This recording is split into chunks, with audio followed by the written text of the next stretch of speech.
आज के युवाओं की सबसे बड़ी कमी क्या है? आज के युवा पढ़ते नहीं, मोबाइल चलाते हैं, हर चीज गूगल पे सर्च करते हैं, हर चीज इंटरनेट पर देखते हैं। बेटा आज भी कुछ चीजें इंटरनेट में नहीं है। यदि आप इंटरनेट में गीता को सर्च करते हैं, यदि गीता पढ़ते हैं तब तो आप ठीक हैं। रामायण पढ़ते हैं, कोई अच्छा साहित्य पढ़ते हैं तब तो आप सही हैं। इसलिए कहता हूं कभी मोबाइल को दूर रख के भगवत गीता लेके बैठा करो, महाभारत पढ़ा करो, रामचरितमानस जरूर पढ़ना चाहिए सबको।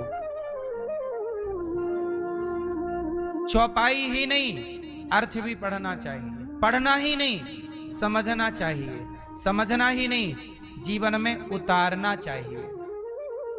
इसी से आप खुश रहेंगे। कम में भी प्रसन्न रह लिया जाता है। सही है कि गलत है? पांडव कहते हैं हमें 5 गांव दे दो। पांडव कहते हैं हमें 5 गांव दे दो, बाकी तुम सारा रख लो। पर दुर्योधन इतना लालची कि पांडवों को 5 गांव भी नहीं दे सका। जब व्यक्ति जरूरत से ज्यादा लालच करता है तब वह सर्वनाश के एक कदम करीब पहुंच जाता है। किसके पास? अधिक लालच ना। कथाएं यही कहती हैं कि जीवन कैसे जीना है। कथाएं क्यों सुनना चाहिए? कथा को ऐसे नहीं कि एक राजा था एक रानी थी, इसके लिए हमने कथा सुनी कि हमने कथा सुनी, एक राजा था एक रानी थी, दोनों मर गए, खत्म कहानी। ये कथा नहीं है। कथा का अर्थ है उस कथा से हमारे जीवन में बदलाव होना चाहिए। कथा से हमारे जीवन में क्या हो? बदलाव, परिवर्तन हो। यदि इसलिए ये दास अनिरुद्ध कथा सुनाता है तो आप यदि सुनते हैं मन लगाकर तो आपके जीवन में बदलाव जरूर होता है। इसलिए कथा बदल रही है, इसलिए आप लोग आते हैं, क्योंकि हम सुनाते ही इस तरह से हैं कि बदलाव होगा। हम सीधी सुना दें आपको कि एक राजा था एक रानी थी, दोनों जंगल गए, वहां एक शेर आया, उसने ऐसा किया, ये सब कहानी सीधी सीधी। अब इनका अर्थ क्या है? चलो अब मैं एक छोटी सी कहानी सुनाता हूं आपको। भगवान कृष्ण का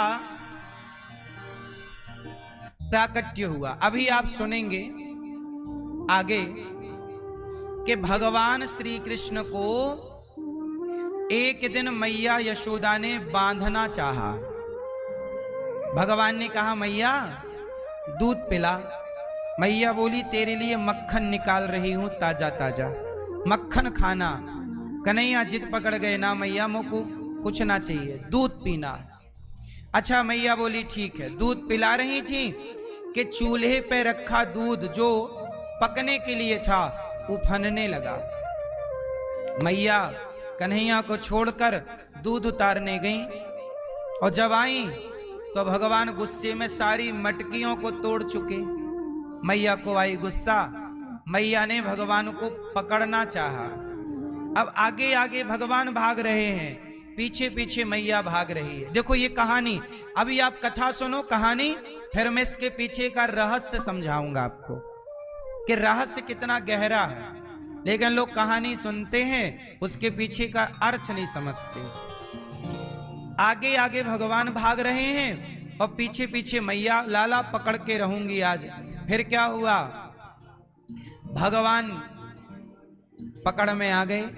वो पकड़ में आए तो मैया ने कन्हैया को ऊखल से बांधा, और जब बांधा तो 2 अंगुल रस्सी कम पड़ गई, छोटी पड़ गई, और फिर बाद में मैया ने बांध दिया। ये तो हो गई कहानी।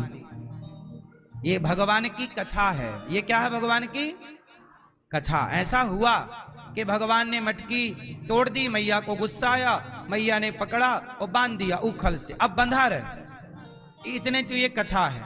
अब ये कथा क्यों हुई, ये लीला भगवान ने क्यों की, इसके पीछे का रहस्य, आओ मैं इसके पीछे की पूरी बात आपको समझाता हूं। देखो, मैया के द्वारा भगवान हमें और आपको ये मैसेज देना चाहते हैं, मैया के द्वारा भगवान हमें और आपको ये बताना चाहते हैं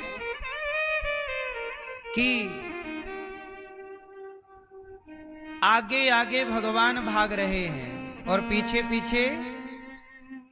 अब मुझे एक बात बताओ, भगवान भागेंगे तो क्या कोई उन्हें पकड़ सकता है? देखो कहानी कितनी सी थी कि मैया भाग रही हैं कन्हैया को पकड़ने, आखिरी में पकड़ के बांध दिया। एक लाइन की कथा है, लेकिन इसके पीछे का रहस्य क्या है? भगवान भागेंगे तो जो भगवान बामन बनकर 2 पग में दुनिया नाप लेते हैं, राजा बलि से कितने पग भूमि मांगी? 3 पग। पहले पग में पाताल नापा, दूसरे पग में सत्यलोक नाप लिया वामन बन करके, और तीसरा पग कहां रखा था? राजा बलि के। अब जरा सोचने का विषय है कि जिस परमात्मा ने 2 पग में दुनिया नाप ली हो, वो भागे तो कोई पकड़ सकता है? जोर से। पर मैया कह रही है मैं पकड़ के ही मानूंगी। तो ये कथा मैसेज ये देना चाहती है कि जब तक भक्त भगवान को पकड़ने की जिद नहीं करेगा और पीछे नहीं लगेगा भगवान के, तब तक भगवान पकड़ में नहीं आएंगे। भक्त को जिद्दी होना पड़ेगा।